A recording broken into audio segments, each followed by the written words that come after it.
Hey guys, welcome to the Youth Fitness Podcast. Topics on youth fitness with a focus on doing what's best for kids. Brought to you by the Martin family, the developers of the Brand X Method, and the Athlete Coach Network.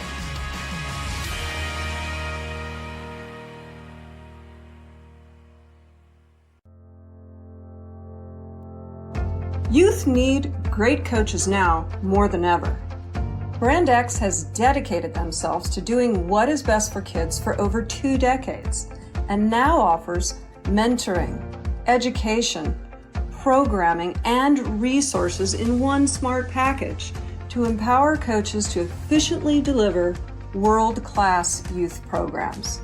Check out their plug-and-play options and join the Brand X family today. You plus Brand X equals youth program success.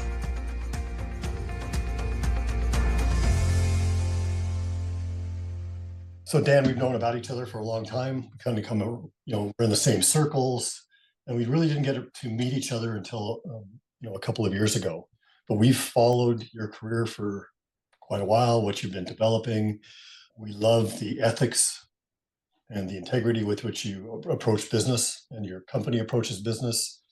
And we thought it'd be a great idea to introduce you to our audience of youth coaches and youth gyms, and let you tell them about yourself and the company. So can you tell our audience a little bit about yourself, and then how you got to this, to develop PushPress, and really what the motivation for bringing PushPress into existence is, or was? Yeah, absolutely. I guess I'm one of those classic entrepreneurs that I didn't really realize it when I was younger, just obsessive compulsive about things. And I've always been trying to build things. My wife makes fun of me all the time. I mean, I'm showing up on this podcast. I didn't comb my hair. I haven't shaved. I often put my clothes on inside out or backwards because I'm just so focused on what I'm doing. I'm not even literally paying attention to clothes. It's shocking that my clothes are on right. I'm basically like a 3-year-old child, except for the fact that I become obsessed when it comes to solving our customer pain points. And so I think a lot of people out there listening to this probably fit that mold with the gyms that they run, or the youth that they're working with. Like, you wake up in the morning, you probably wake up in the morning thinking about them, you go to sleep at night thinking about them, and you dream about them. It's obsessive. That's basically me in a nutshell, except my obsession is helping gym owners fulfill their needs and dreams, and most gym owners are obsessed over their customers. That's actually an intro I've never given before, by the way. That's completely new. I like it. We call ourselves all the time just like youth fitness nerds, because it's what we think about. It's what we do. It's what we do. It's just, but it comes from, and I see this and I hear this in other podcasts that you've done, is it comes from really a deep care about the end results and really helping people. And for us, that happens to be youth specifically, but you're caring about people. You want people to succeed. You want people to be healthier. And so it's the thing. And we're lucky there are people like that out there, such as yourself. I mean, I think it's one of the human conditions that actually makes us tick, is we really have these things that we care about. Some people it's pottery, and some people it's youth fitness or sports, but it gives us purpose in life, right? And I feel like it would be pretty empty to not have something like that for myself. One question I want to ask at the outset of this interview, just kind of taking a little left turn here, is we'd like to find out what people's actual youth play history is. And when I say that, we've had a few people misinterpret the word play to mean play sports, but we mean like any youth fitness, what you did as a kid, just running around playing with other kids in the ways that don't happen anymore. One of the ways to look at it is, what was your typical day youth once school was done? Yeah. Well, I don't want to age us, and I say us collectively, but we lived in a day when you came home from school and you played football until the lights came on, or you were playing tag, or you were down at the park doing whatever.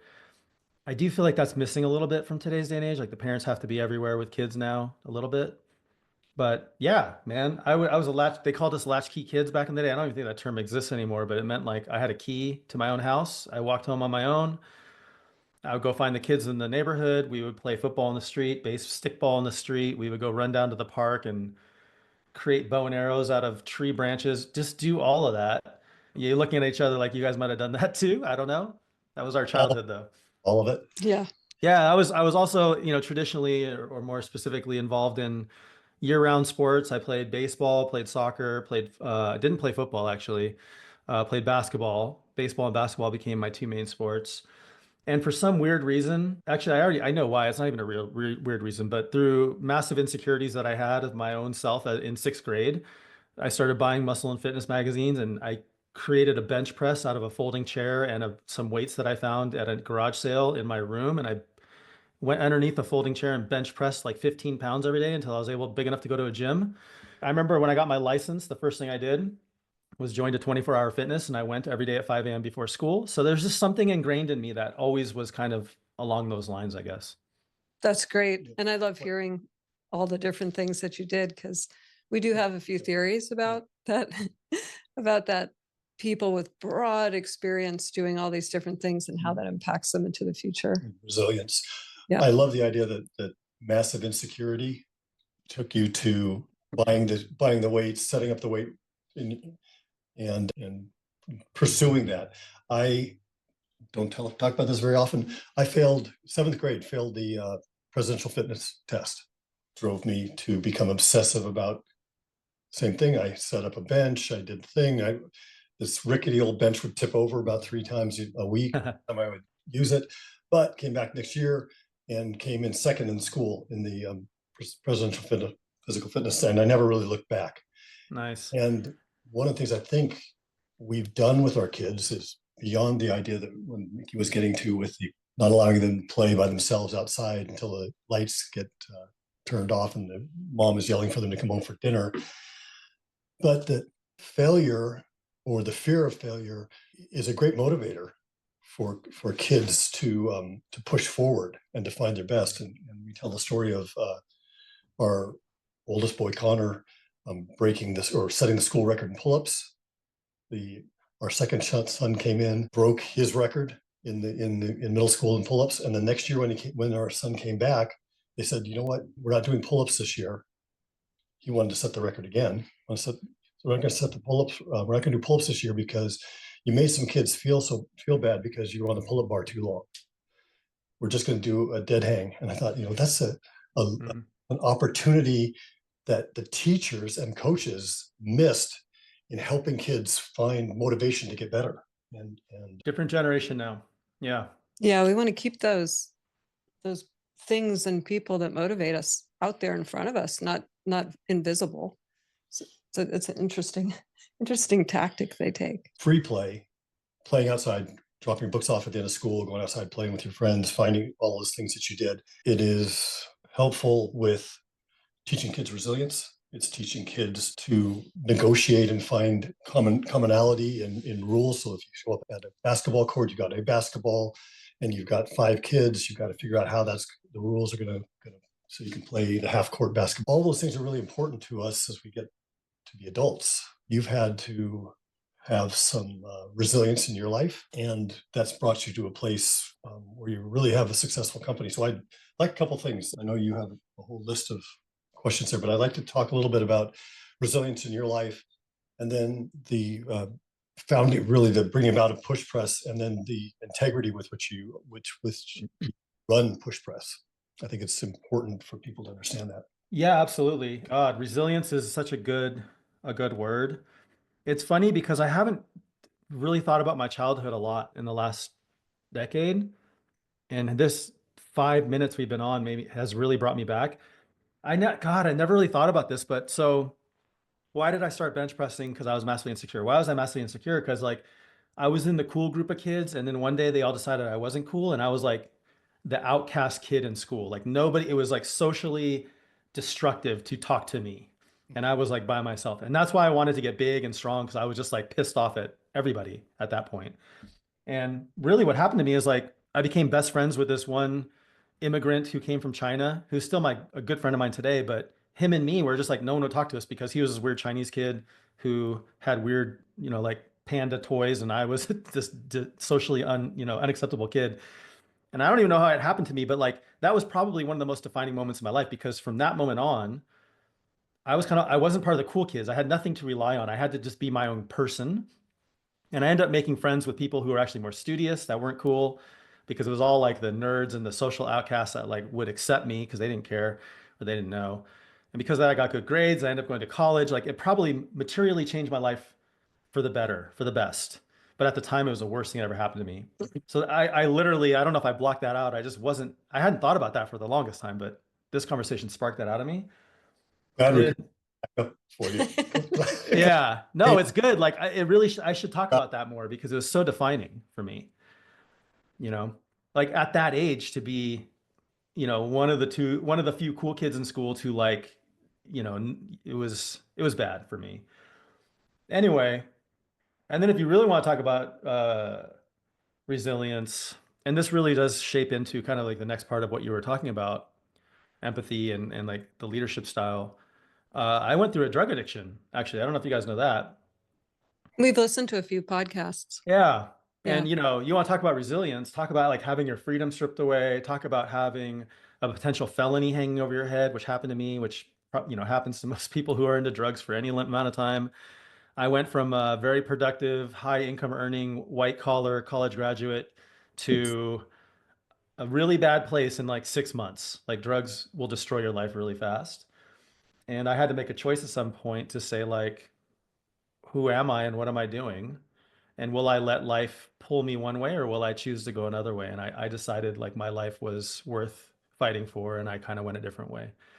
Required a lot of work and a lot of effort, but I do think that ultimately has shaped a lot of things that we stand for today, or I stand for today, which part of it is belief in humanity, belief in people, empathy, stuff like that. We are happy you're here and happy you were so resilient. Easily could have been dead, to be honest. That's hard. That's hard to hear. And Yeah. we're really very, very grateful. And I think probably many people are that Yeah. you are as resilient as you are. And I say it like in the past tense. It's not something that goes away once you become that. Yeah, and the reason I freely, openly speak about it, because for the longest time, it was hard to even admit to the world that that was me. But somebody out there needs to hear it because everyone's a great person and everyone is struggling with something. And sometimes we let the wrong things take grip of us. And that doesn't mean you can't turn it around, right? And if you've heard some of my stories, you probably heard this story, but like I was at a speaker meeting for an AA thing that I was doing, and the speaker was on stage telling me about how like 4 years ago he was in the dumps, and now he's like a multi-million-dollar heir, whatever thing. And I saw him in the bathroom, and I was like, that cannot be true. Like you're full of crap. I was very like still in a negative mind space, but I was doing the work because I had to do the work. And he's like, "Nah, man, just do the right thing every day, and you'll be surprised where you'll be in a year, 2 years, 3 years." And I did not believe him, but man, I bought into it because I didn't have a choice. It was like either go to jail and give your life away, or just do this stuff. So I was doing it. But man, like if you're out there suffering with something, it's just like you do the right thing every day, and it stacks so fast. You wouldn't believe it. Just believe in yourself. That's fantastic. I like that advice. Just do the right thing every day. It's a sound bite that everybody can take with them and apply. It truly is like the AA or the 12-step mindset of, hey, like the thing that got me with them was there are many things, but the one thing that got me with them was just like, hey man, I don't care if you drink tomorrow, just don't drink today. And then come back to me and talk to me tomorrow. And they'll say the same thing to you every day, but it's just like, that's so easy. Like, just don't drink today. Don't do drugs today. Do the right thing today. Who cares about tomorrow? Just do the thing right now, even this minute. Don't even worry about five hours from now. Just this minute, do the right thing. And next minute, I'll say the same thing to you. And it just becomes easy. So that brings up for me this what you're doing is being completely transparent, and that grows trust when people are kind and transparent at the same time, or empathetic and transparent at the same time. And you make a habit of that from what we can see out there. You just say it. This is what I'm thinking, and you just say it, and it's unique. We need more of it. And we're wondering, it's something we believe very strongly. We need to be transparent as youth coaches to build trust. For a million reasons, we might be the only people they encounter that they do have trust with in their lives. And so it's really important that we do it ourselves and we teach other coaches how we do that. And we're wondering, with the company that you've built, with PushPress being just growing and doing so wonderfully and adding products and things that help us all. How has that transparency enhanced the culture there at PushPress? 100%. I mean, if you think of what is the opposite of transparency, it's opacity, right? Like not being able to see through something. And if you want to talk about trust, like how can you trust anything if you don't know what's around the corner from where you are now or what's behind that wall? And I do believe trust is the cornerstone of all human relationships. It doesn't matter if it's business, training, coach relationship, marriage relationship. Without trust, you can't do anything. And so if you back that out from there, I mean, transparency is probably one of the starting cornerstones of trust. Transparency and being able and listening as opposed to talking, right, are two of the most important things for building trust. So someone should be able to feel safe around you. And I guess one more thing I can say is probably being humble to the fact that like just admit when you're wrong. Like nobody's right. And I think like it's so easy to actually build trust in today's world because everyone does everything backwards. It's like people are afraid to admit when they're wrong because they feel like they're giving up something in the argument. People don't want to be transparent because they feel like they're saying too much or giving away too much. And it's really, I don't know, it's just really simple. Like, you know, be who you are, say what you're gonna do, and be honest about it. Like, I try to be as transparent with the entire company as with everything, where we're going, why we're going there, how much money we're making, how many clients we have. I mean, shit, I even tell our competitors sometimes because it's like, who cares? Like, who cares if you know our information? It doesn't really matter. That's fantastic. It is what you said. It's really in all things, right? Yeah. And also it circles right back to do the right thing every day. I mean, being not transparent, what does that mean? If you're doing that at all, that's not such a great thing.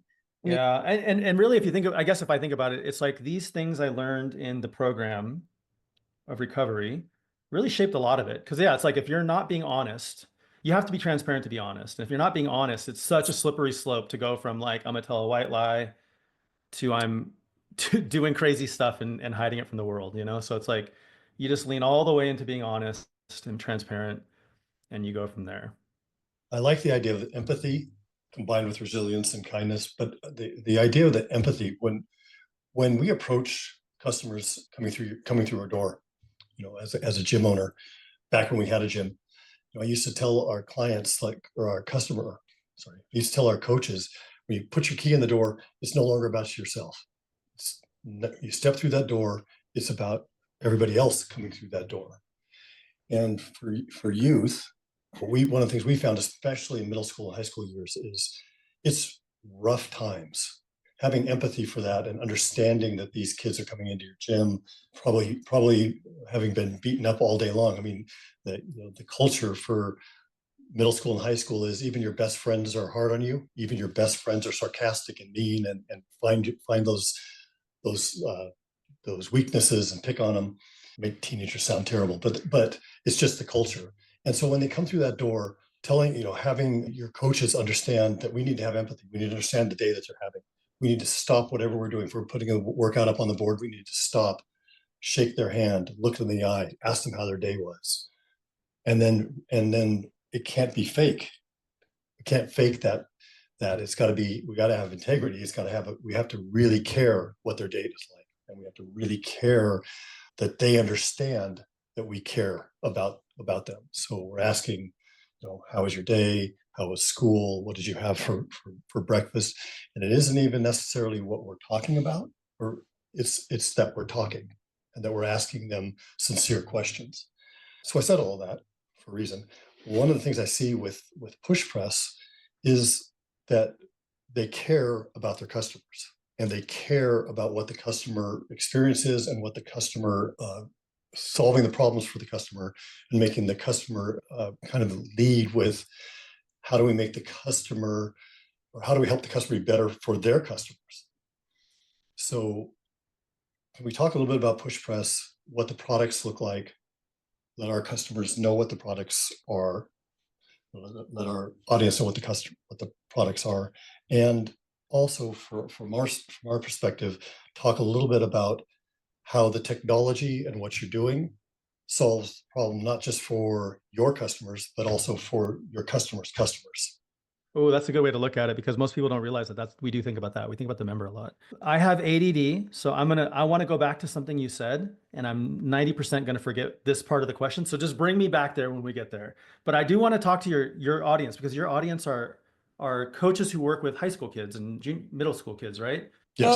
Let me flip this. What's that? All the way through, from little. Okay. Okay. Well, work with youth in general, right? These are coaches who work with youth. Let me flip something on you guys. As quick as you can you name a coach or a teacher that materially impacted your life? Your favorite coach or teacher? Do you have one in your mind? Absolutely. 100%, right? Coach Cheeks, Coach Anderson, Mrs. Smith, Mr. Hamahashi, like these are people that I will die thinking of. And they coached me for 2 years. Like, why? Why is that? Because they treated me like an adult. They were there for me. They showed up for me. They donated, they gave their time to me. Like the amount of impact that these coaches have is lifelong. And I just want the coaches to understand that, because as you were kind of going through that, I was like mentally going through these coaches that I've had or teachers too. And it's like, how impactful is it that you can spend an hour a day with somebody for 2 years and they remember you for 50? Absolutely insane. Yeah, those were great coaches and or teachers. When we used to lecture live, we used to talk to adult coaches who were wanting to be youth coaches. And we would tell them, when you work with an adult, you can change the adult's life. But when you work with youth, you can shape their future. You can change their future. Yeah. And shape their life.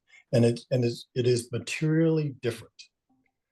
And that is, it is true that at least once a week, I think back on the coaches and the teachers that have. Can I say the hokey Spider-Man quote? Of course. With great power comes great response. Oh yes. Yeah. But I do think that's if you're a coach listening and you haven't really thought about that, like ask any adult if you haven't had one of your own. You probably have one of your own, but it's just like, yeah, the responsibility or the role you play in someone's life is so huge that when you do put the key in the door, like showing up for them is like so impactful. Again, you're bringing me back to all this kid stuff I think I have locked up in me that I have repressed or something. Okay, so as promised, I forgot the question. The question was? The question is, talk about what PushPress, your products, and solving problems for the customers. But one of the things we see too is that you're thinking about the customer's customer and helping them provide solutions for their customers. Yeah, okay, and I can spin this in a way that actually makes sense for your audience too, because in the end of the day, our job is to help gyms do their job, which means a customer needs to feel fulfilled, happy, frictionless. They need to feel good. And we play a role in that. And I think everyone should look at things this way, because if you only look at trying to solve the problem for your customer, you might be missing out on something bigger. And I think in the kid space is the same thing. Like you're trying to work with the child, but really who's the customer? And to some degree, it's the parent, right? Absolutely. The customer is the parent, the child's the client. Yeah. So it's like you have a second layer just like we do. And it's like the more we solve the problem for the customer, the less they have to go to the gym owner or the coaches with problems, the more the gym owner can focus on what they're doing, the better it is for everybody. So there is a whole a whole wing of our company that is focused on member experience. And then there's also a wing of our company focused on coach and admin experience as well. When we're mentoring gyms who are working with youth, we specifically tell them to separate the customer and the client in their mind. The client is the child. You'll develop a relationship with that client, but you have got to gather information from the customer. Why did they bring the child there? And then you've got to show that you are producing results that the customer wants for the client. Which actually might be different. The child might just want to hang out with their friends. Well, the parent brought them because they want them to run faster for some weird reason.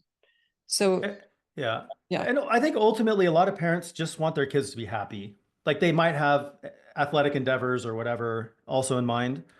But I think one way to think about it, and this is kind of how we think about product on the PushPress side, is like every time that child leaves the gym, that parent is guaranteedly going to say like, how was your day? How was training?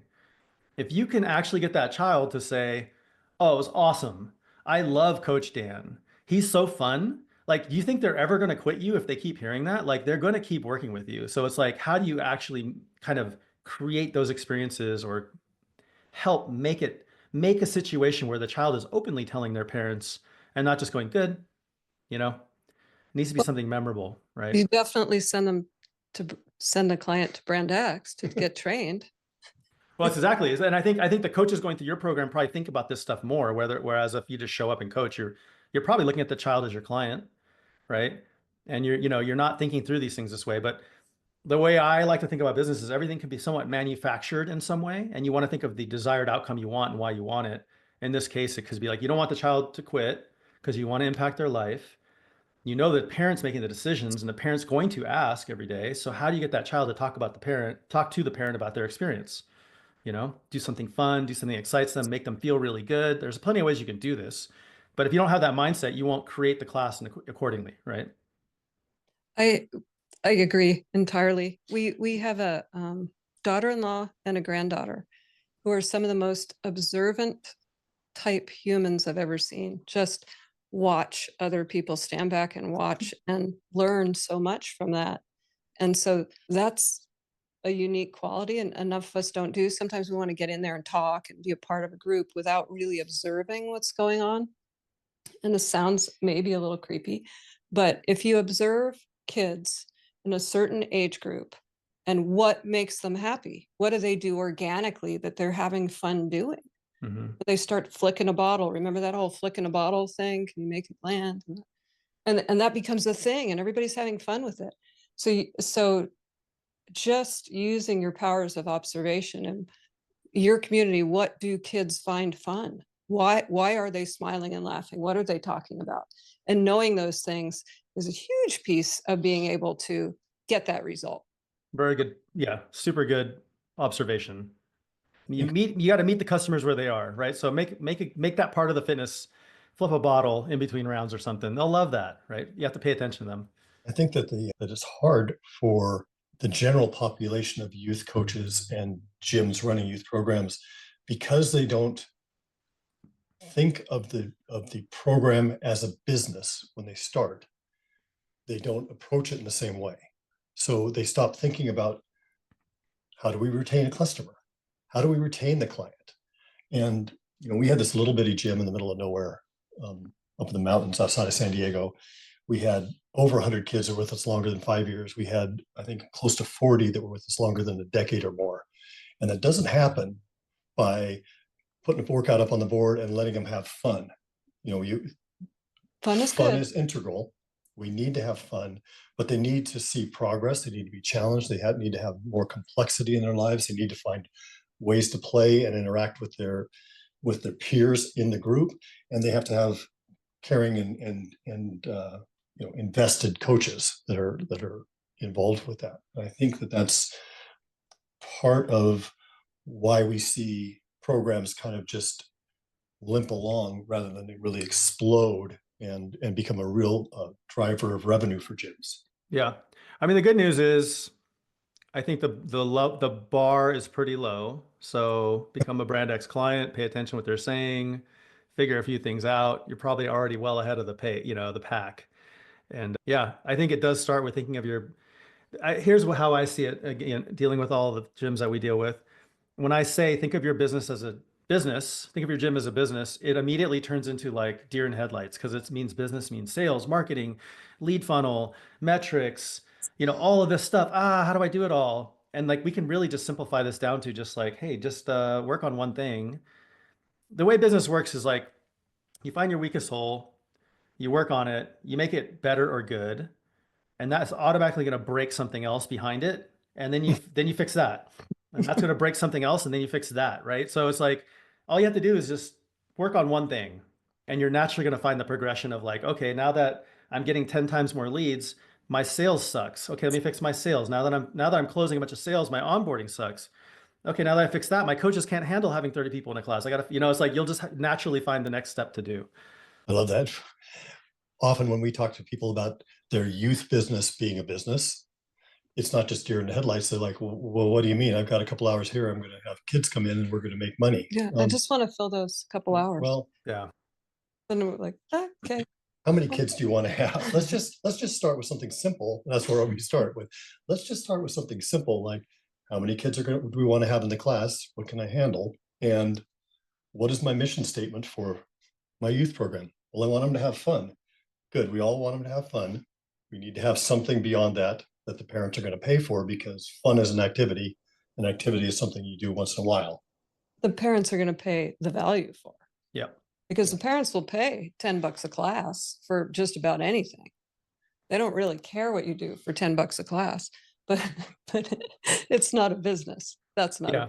And the interesting and funny thing is I see this dilemma where probably a lot of people approach their youth program as an afterthought and like you said, I've got 3 hours of dead time. Why not? But I've been a parent. You've been a parent, or you are a parent. Well, I guess we're still parents. I would spend almost infinite money on my child if it meant like she might make the starting varsity team for the sport she was playing in, or she might be able to get a scholarship to D1. That's worth any dollar I could raise to spend to my coach. You know what I mean? Like, parents will spend infinite money. Adults will spend infinite money on two things: their children and their pets. And to treat a youth program to that degree is like you're just walking over so many dollars, because parents want their children to reach full potential, and there's no amount of money they won't spend to do that. Absolutely. And that's why we're announcing Brand X youth and dog program. You gotta send like you gotta sell like dog bowls and harnesses or something. That's where people spend all their money on. It's absolutely true. And I'd go even beyond saying that if you thought you were setting your child up for a D1 scholarship, or even playing in high school, which some people are like just panicked that their child's not going to play in high school. It's if you can show the parent that you're setting their child up for success through the rest of their life. Confidence, like ability to socialize. There's so many more things than just playing a sport. That was just personal to me because my daughter played basketball. What I'm getting to is, if somebody came to you and said, and that's what we try to say with our gyms, is look, you need to educate the parent that within your program, you aren't just teaching them how to squat. You're teaching them how to persevere. You're teaching them how to set long-term goals. You're teaching them how to interact with their peers. You're teaching them how to negotiate with their peers when they're playing games. All of these things are hugely important to their social success later on. You're teaching them by becoming more fit, they're going to be doing better, or statistics show they'll do better in school. So you're helping them be better educationally. All of those things are important, beyond the fact that, yes, we are going to make them stronger, faster, and more durable for their sport. Yeah. I mean, the reality is almost none of the kids are going to play any kind of sport beyond high school, if they even make high school. But it's like, can you show up to work and do that hard thing because you've done hard things your entire childhood? Hard, but also fun, that you've connected. This is adventurous and fun, and I want to keep moving. It just makes me feel good. My body feels good. My mind feels good. I want to keep doing it. Yeah, hard and fun don't have to be polar opposites. Nope. In fact, like people like us find satisfaction in overcoming hard. Like, I seek hard. I'm sure you guys do too. It's because we've been trained that way through childhood. Here we go. Anything you want to talk about there? You can put that aside right now. Yeah. Jeff may have taken on a challenge that he's not ready to announce. Oh, what is it, man? Announce it.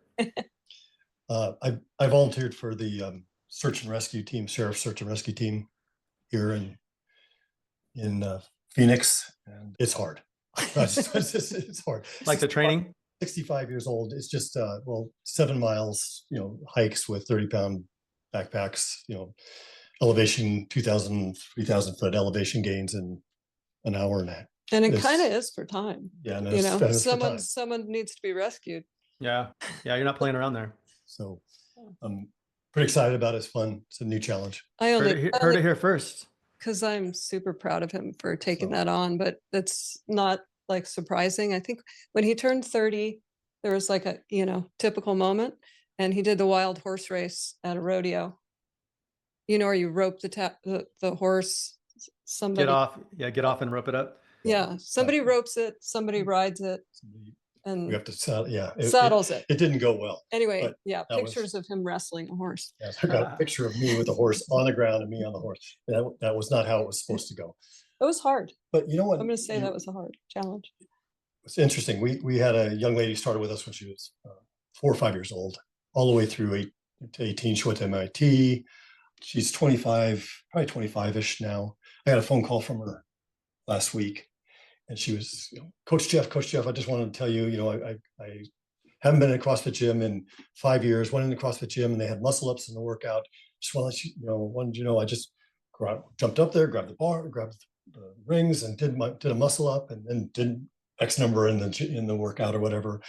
And I thought, physically, that is what we are trying to prepare the kids to be able to do for the rest of their life. Just be able to walk in to do whatever situation and excel at it. But more importantly, I think, was the idea that she didn't walk in there and go, oh, the muscle ups, I'll just hang back. She walked in there and went like, oh, haven't done these in a while. I'll just jump up here and give it a shot. Familiarity. She's been there. Yeah. And not timid to put herself in that situation. So that's pretty cool. That ability to work beyond just the physical, I think, but the idea that the physical's there, but she walked in and went, I'm going to give this a shot. Yeah. Anyway, haven't done it in 5 years. So, that is cool. Yeah. We'd love to hear about, this is something that's so outside our realm of thinking, data tracking and all that means with where companies like PushPress are going and how they can help. I mean, particularly, we'd love to hear more from people who collect data on what they know about youth programs. We have going on 30 years now of what we've heard, but even though we've talked to thousands and thousands of coaches and thousands of owners and dealt with kids ourselves, it's still just our experience and it's not data per se. So we'd love to start hearing more about what people find to be the best setup for programs to work in gyms. We think we have a lot of good knowledge on that, but we know that when we started putting programming on PushPress and all the things that you guys built out kind of for the future there, that at some point maybe will be coming. Is that an accurate thing to say? Yeah, absolutely accurate. I will say we've been thinking about data in the holistic, just gym setting, not necessarily like we haven't been thinking like yet about like, oh, the nutrition program or the children's program or whatever. All that will come because just inevitably, as we start looking through the data and slicing through things, it'll be like, which gyms do the best? Oh, do they offer additional programming or do they only do one programming? Are they PT or are they big group? Like we'll start to ask more and more questions, which will lead us to more and more discoveries and answers. So the long and the short of it is like right now, I couldn't tell you because we're still trying to solve and understand some of the big picture stuff. I think data is such a, let me divert for a second. Data is a very popular concept right now. And I actually think the antidote of having decades of experience actually is more important than data. The data can corroborate or prove or refine, but I'll guarantee you like your own antidote probably beats any data anyone can pull out at this point in time. And if you marry the two, you'll be able to just make it more effective or more better. But everyone looks at data as like the end all answer. And it's great in some ways. And in some ways, it cannot beat a human experience as well. And that's why even at like companies like Amazon, who's highly data driven, when data and antidote collide, they always take antidote. Like that's just the rule, right? Like because humans can earn, I could look at a situation and go like, well, it didn't work because the moon was in the full thing, whatever. Like you can just observe stuff, whereas data is just like very particular. So you have to take both. I do see some data come out once in a while that I wonder what they actually asked, like how successful are gym youth programs? But I don't know what data was collected. Oh yeah, there's so much bias in the way you ask questions. Like data, it's my concern for the industry right now is everyone's so data. They don't understand that data can be biased, data can be skewed. depending how you define things, like what is churn? What happens when someone goes on vacation? Is that churn? If they quit for 6 months and come back, is that churn? 3 months, 2 months, 1 month? Like there's so many ways to define the data that matter, that if you don't understand how it's defined and how it's cut and carved and how, like what biases might have been in the questions, it's almost irrelevant, you know? For So for a novice like me, that's certainly what I see sometimes. I just go, well, if I don't know if they're saying this is a successful youth programs are successful, yes or no, in this sector of the industry, did they even ask were those coaches educated? Do they know how many times a week they offer the program? Like those things are really relevant. yeah, And or do they have 5 gyms who have part-time kids coaches who just started a year ago? Like who knows, right? right. So I'll it's tell you, like anecdotally, I was just looking through the state of the industry report, and it said private training studios make less than big gyms. And immediately I'm like, that's false. I know that's false, 100%. But then you look at, they do report that like 65% of the reportees were big group gyms and like 8% were PT. But unless you have the acumen to like look through the data and start to understand it, you could just read that and go like, I'll never do PT. It doesn't make money. But they just had an underrepresentation of data there, you know? exactly. So that stuff's dangerous in some ways. Well, I always like stories. I like talking to people. I like interacting with people. So maybe that's why I'm not too up on the data sets. But we do look forward to the day when there can be some backup for what we think we know and have learned. Because sometimes people will just look at somebody and say, well, you're just one case, even though we're one case with a lot of experience. So we'd like to see backup on some of that stuff. And Yeah. at some point, I'm sure it'll be out there. But we do see anecdotally the people that follow Oh, yeah. our, our suggestions and set their programs up, whether they're just running body weight only programs or strength, a strength program in a gym for youth. Their numbers increase, their retention increases, all of those things increase. And so then you turn around and you look at something like a report where it says, gyms barely make, 8 to 10% of their revenue off a youth program. We're going, well, we're looking at 40% or more out of those kind of gyms. So what is happening that they're only making, this small amount? What is going on with that? Yeah, lots of work to be done in that front, like to be able to represent, like even in what you said, how like the system would somehow have to need to know to report this data correctly, like which gyms actually set it up correctly and which ones didn't. Right. You know what I mean? Like the data can't really figure that out. It needs a human to get involved there. Well, So, it's interesting. I mean, because we live, excuse us, but we live in this world, and we are, yeah, as we said, youth Nerds. nerds. But when you look at things like martial arts gyms, what do you see in like a traditional martial arts gym? You see like a taekwondo gym, and they'll have like 50 kids in this youth program, and parents come in and they know that their kid isn't just going to learn taekwondo, but they're going to learn discipline and self-control and all these things so that's what they're selling, this package of you're going to learn the martial arts and defend yourself, but you're also going to learn these life lessons. Awesome. And then you go to their adult program. Well, they don't have a teen program, and they have the adult program, and you see 3 of these kids that have come out of this into the adult program.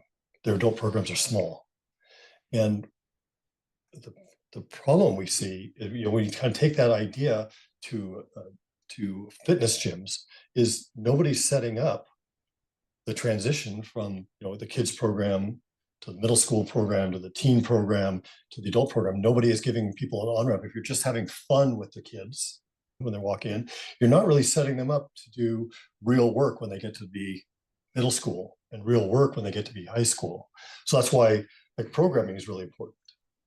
How do you teach kids the lessons they're going to need to step into the next level and then move to the next level and then move from that teen class to be successful adults in the fitness world? You see a lot of this more cohesively, like in a Brazilian Jiu-Jitsu gym. They have a young kids just rolling around having fun on the floor, and then they kind of move into the 6th, 7th, 8th grade model, and they've got a pretty good class, and then they're just training them in a specific way to move into the teen class and the adult class. So there's a lot for us to learn from the mistakes of places like the martial arts gyms or gymnastics gyms in our functional fitness world. Like there, you look at a gymnastics gym, every little girl who ever had, walked the earth that was 4 years old had a, gymnastics experience. By the time they're 12, 13 years old, most of them are out of it. Yeah. And then how many women do gymnastics later? Not Probably very, almost 0%. yep. Fitness racing too. We've talked to, I don't know, a lot of them about that. How do we get those? How do we keep that middle group? Well, you hire us and then we would help you. But it is one of those things that people do. They just kind of go kids, adults, and then don't really look at what kids need, which is, oh no, it's not the same. These groups are very specific, just like the school system, middle school. You have to bridge Can you that. imagine a school system that didn't prepare Mm-hmm. coming out of elementary school for high school? Like, you come out and, okay, here's your geometry book. Well, I don't even know how to count. Smoking sections over there. Yeah. Although I do feel that was my high school to college transition. I was like, nothing prepared me for college at all. It is. That's my too. Oops. Dan, can you tell us about any cool new PushPress tools? I know I've read a few posts of yours talking about the success of some recent things that you built. Let's see.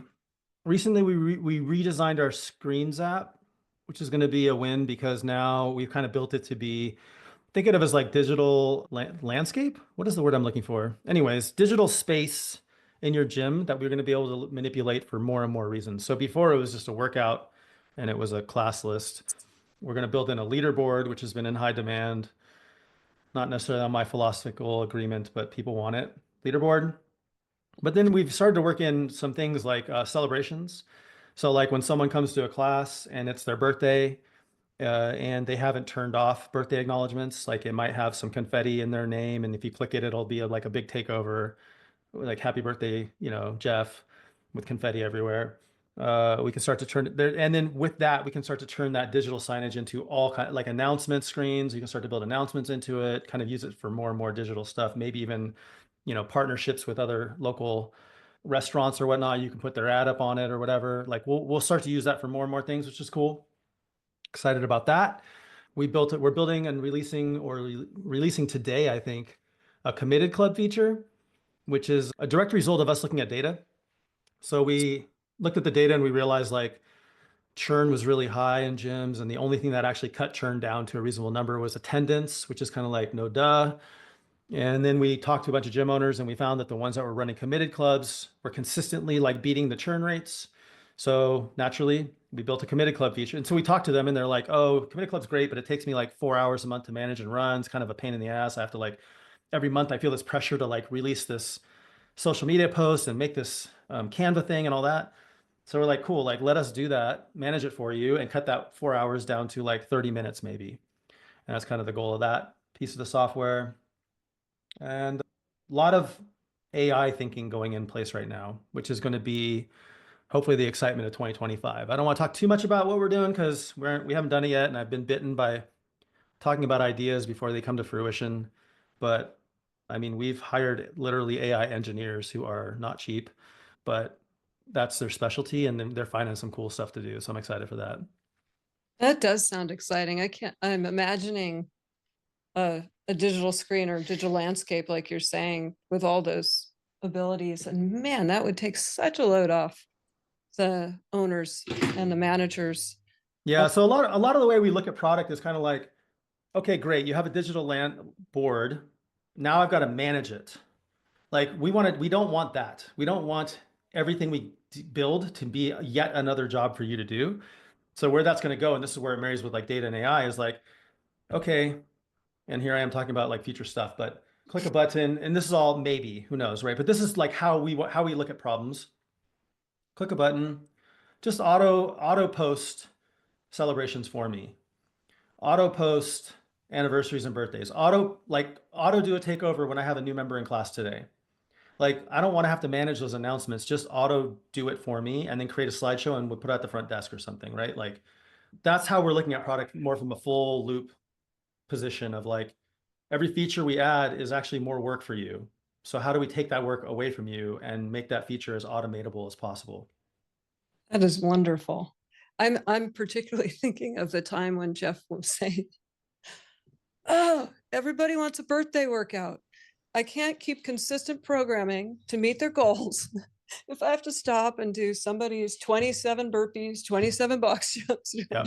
I should have just done the 27 burpees and 27 box jumps. I shouldn't have been worried about their progression. Just do like 100 minus their age, Yeah. box jumps, burpees, wall balls. Whatever. That's what we're doing today. Because then you're gonna have like 5 birthdays in a week, and everyone's gonna be like, "Dude, no."